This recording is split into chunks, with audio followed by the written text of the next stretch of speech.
आज मी बनवणार आहे मसाले भात। त्याच्यासाठी कुकरमध्ये तेल टाकलंय।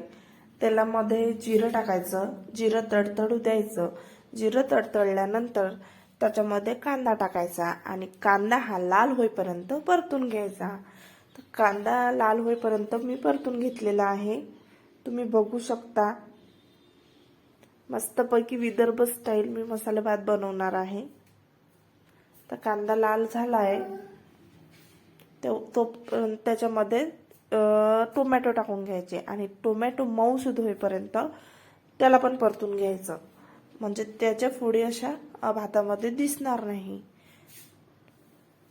आता टोमॅटो मऊ झालेला आहे, त्याच्यामध्ये बटाटा आणि फ्लावर म्हणजे फुलगोबी आणि वटाणा मटर हे टाकून घ्यायचं आणि अजून त्याला मिक्स फिरून घ्यायचं आणि थोडंसं मऊ होईपर्यंत कमी फ्लेमवर होऊ द्यायचं।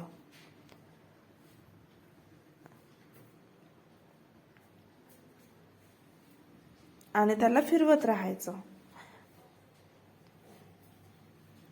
आता थोडंसं मऊ होईपर्यंत, मऊ झाल्यानंतर आपण त्याच्यामध्ये मसाले टाकायचे। धने पावडर, तिखट, बिर्याणी मसाला, हळद, मीठ एवढंच टाकल्यानंतर त्याला परत फिरून घ्यायचं। परत फिरवल्यानंतर त्याच्यामध्ये स्वच्छ केलेले कोलम, मी वाडा कोलम हा तांदूळ वापरलेला आहे, त्याला स्वच्छ करून त्याच्यामध्ये टाकते आणि टाकल्यानंतर त्याला फिरून घेऊन त्याच्यामध्ये नंतर पाणी टाकायचं। आता पाणी आपल्याला मोकळी खिचडी पाहिजे असेल तर आपण जास्त पाणी टाकायचं नाही, तंत पाणी टाकायचं। आणि जर आपल्याला एकदम मऊ आणि असं गोळा होईल अशी खिचडी लागत असेल तर थोडं जास्त पाणी टाकायचं। आता मी एकदम तंत पाणी टाकून घेते आणि त्याच्यावर कोथिंबीर टाकते आणि एक शिट्टी होईपर्यंत, कुकरच्या 2 शिट्ट्या होईपर्यंत मस्त त्याला होऊ देते। आणि शिट्टी झालेली आहे आणि आपलं बघू शकता, आपला मसाले भात मस्त रेडी झालेला आहे। आणि मसाले भात रेडी झालाय, तर आता माझ्या किट्टूची प्रतिक्रिया तुम्ही बघू शकता।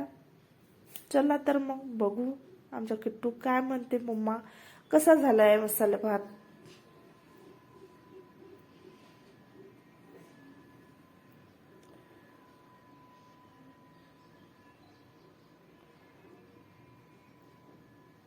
तर आमच्या किट्टूने तर सांगितलेलं आहे, मम्मा मसाला भात छान झालाय।